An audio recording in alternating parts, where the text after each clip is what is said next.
Hi friends, welcome to my channel.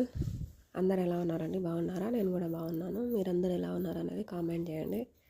ఇక్కడ వచ్చేసి నేను టమాటా మిరపకాయల చట్నీ వేస్తున్నానండి. టమాటా పచ్చిమిరపకాయల చట్నీ. ఇక్కడ వచ్చేసి ముందుగానే స్టవ్ ఆన్ చేసుకొని కడాయి పెట్టుకున్నానండి. కడాయి హీట్ అయిన తర్వాత అందులో పచ్చిమిరపకాయలు ఇంకా టమాటాలు వేసేసి ఫ్రై చేసుకుంటున్నానండి. అలాగే అందులో చింతపండు వేసుకుంటున్నాను. నేను చింతపండు వేస్తున్నానండి. ఇవన్నీ బ్రౌన్ కలర్లోకి వచ్చే వరకు వేయించుకోవాలండి. బ్రౌన్ కలర్లోకి వచ్చే వరకు అందులోనే నేను ఉప్పు వేసుకున్నాను, పసుపు వేసుకున్నాను, ఫ్రై చేసుకుంటున్నానండి.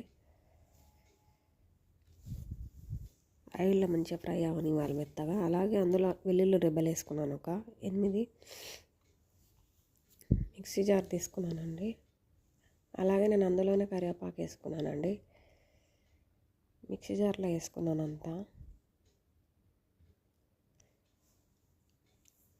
కొద్దిసేపు చల్లగనివ్వాలండి.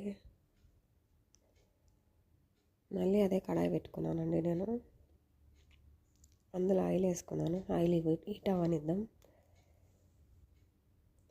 హీట్ అయిందండి ఆయిల్ అనేది. నేను అందులో ఉప్పు ఇంకా పోపు దినుసులు, మిరపకాయలు వేసుకున్నానండి. ఎండు మిరపకాయలు,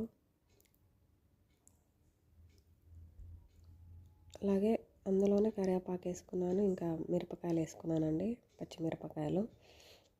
అలాగే ఎల్లిపాయలు వేసుకున్నానండి, ఒక 3 వెల్లుల్లి. ఇవన్నీ బ్రౌన్ కలర్లోకి రానివ్వాలండి. వెల్లుల్లి అనేది నేను ఇలా అలాగ చేస్తున్నానండి. ఫ్లేవర్ కోసం వేసుకున్నాను. జస్ట్ ఉప్మా వేస్తున్నానండి. అలాగే అందులోనే నేను అల్లం వెల్లుల్లి పేస్ట్ వేసుకున్నాను, కొద్దిగా ఫ్లేవర్ కోసమే.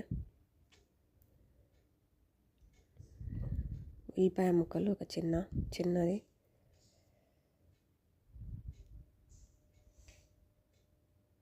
అన్నీ బ్రౌన్ కలర్లోకి రావాలండి.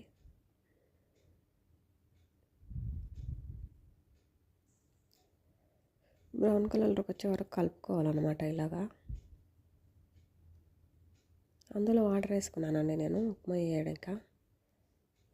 వాటర్ అనేది ఉడకనిద్దామండి, బాయిల్డ్ అవ్వనివ్వాలి. ఇక్కడ వచ్చేసి బాల్కనీలోకి వచ్చానండి నేను. ఛానల్ని సబ్స్క్రైబ్ చేసుకోండి, లైక్ చేయండి, షేర్ చేయండి ఫ్రెండ్స్. మీరు లైక్ చేయడం వల్ల చాలామందికి రీచ్ అవుతుంది. ఇక్కడ వచ్చేసి నా వాటర్ బాయిల్డ్ అయిపోయినాయండి. చూడండి, సింపుల్ ఉప్మా, సాదా ఉప్మా వేస్తున్నాను నేను. మసాలా ఉప్మా అయితే అందులో టమాటాలు కూడా వేసుకుంటారు. నాకు ఇష్టం లేదు అట్లా అని ఇట్లా చేస్తున్నాను అనమాట. అట్లా కూడా చేస్తలే, కాకపోతే అట్లా తిని బోర్ వస్తుందని ఇట్లా చేస్తున్నాను అనమాట. సాదా ఉప్మా. అలాగే ఇందులో ఉప్మా రవ్వ వేసుకున్నానండి నేను. కలుపుకోవాలి. ఉప్మా రవ్వ వేసినమ్మటే మనం కలుపుతూనే ఉండాలండి, లేదంటే గడ్డలు కట్టిపోతుంది. కొద్దిగా వేసుకొని కలుపుతున్నానండి. చూడండి, కలుపుతూనే ఉండాలి.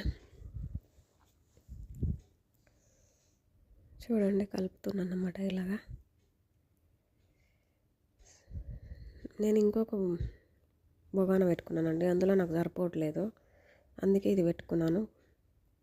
పెద్దగా ఉంటే మంచిగా ఉడుకుతుంది అన్నట్టు. చూడండి, ఇలా కలుపుతూనే ఉండాలి.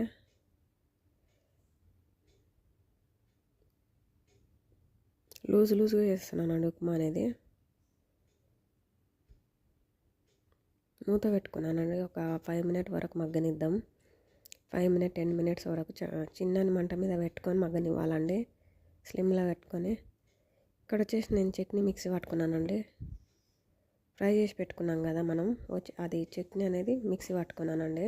చూడండి ఎంత బాగుందో. ఉప్మా అనేది రెడీ అయిపోయిందండి ఫైనల్గా. నేను ఇక్కడ ప్లేట్లోకి తీసుకున్నాను, మీకు చూపించాలన్నట్టు. ప్లేట్లోకి తీసి చట్నీ వేసుకున్నాను. చూడండి, chutney with play upma with chutney, super combination.